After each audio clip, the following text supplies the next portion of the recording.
ಎಲ್ಲಾ ಕಡೆ ಈ PVC Aadhaar card smart card ಬಗ್ಗೆನೇ ಕೇಳಿ ಬರ್ತಾ ಇದೆ.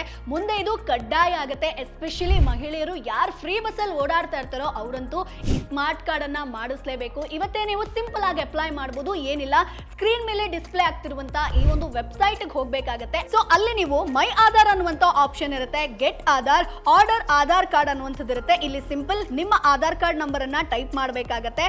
ಅದಾದ್ಮೇಲೆ ಸೆಕ್ಯೂರಿಟಿ ಕೋಡ್ ಅನ್ನ ಎಂಟರ್ ಮಾಡಬೇಕು. ನೆಕ್ಸ್ಟ್ ಸೆಂಡ್ OTP ಅಂತ ಕೊಟ್ರೆ ಆಯ್ತು. ನಿಮ್ಮ ಒಂದು ಮೊಬೈಲ್ ಸಂಖ್ಯೆಗೆ OTP ಬರುತ್ತೆ. ಅದನ್ನ ಟೈಪ್ ಮಾಡಿದ್ಮೇಲೆ ಟರ್ಮ್ಸ್ ಅಂಡ್ ಕಂಡೀಷನ್ ಅನ್ನುವಂತ ಒಂದು ಟಿಕ್ ಮಾರ್ಕ್ ಇರುತ್ತೆ, ಅದನ್ನ ಸೆಲೆಕ್ಟ್ ಮಾಡಿ ಸಬ್ಮಿಟ್ ಕೊಡಿ. ನೆಕ್ಸ್ಟ್ ನಿಮ್ಮದೇ ಆದಂತ ಒಂದು ಪ್ರೊಫೈಲ್ ಕ್ರಿಯೇಟ್ ಆಗುತ್ತೆ. ಅಲ್ಲಿ ನೀವು ಪೇಮೆಂಟ್ ಅನ್ನ ಮಾಡಬೇಕಾಗತ್ತೆ. ಸೊ ಪೇಮೆಂಟ್ UPI ಆಗಿರ್ಬೋದು, ಕಾರ್ಡ್ ಆಗಿರ್ಬೋದು, ನೆಟ್ ಬ್ಯಾಂಕಿಂಗ್ ಅನ್ನುವಂತ ಆಪ್ಷನ್ ಇರುತ್ತೆ. ಸೊ ಪೇಮೆಂಟ್ 50 ರೂಪಾಯಿ ಇರುತ್ತೆ. 50 ರೂಪಾಯಿ ಕೊಟ್ಟು ನೀವು ಇಲ್ಲಿ ಪೇಮೆಂಟ್ ಮಾಡಬೇಕು. ಸೊ ಬಂದಿರುವಂತ ಅಕ್ನಾಲೆಜ್ಮೆಂಟ್ ಸ್ಲಿಪ್ ಅನ್ನ ಸೇವ್ ಮಾಡಿಟ್ಕೊಳ್ಳಿ. 1 ವಾರ ಅಥವಾ 15 ದಿನದಲ್ಲಿ ಈ ರೀತಿಯಾದಂತ PVC ಆಧಾರ್ ಕಾರ್ಡ್ ನಿಮಗೆ ಪೋಸ್ಟ್ ಥ್ರೂ ಬರುತ್ತೆ. Boss Wala. Be the boss.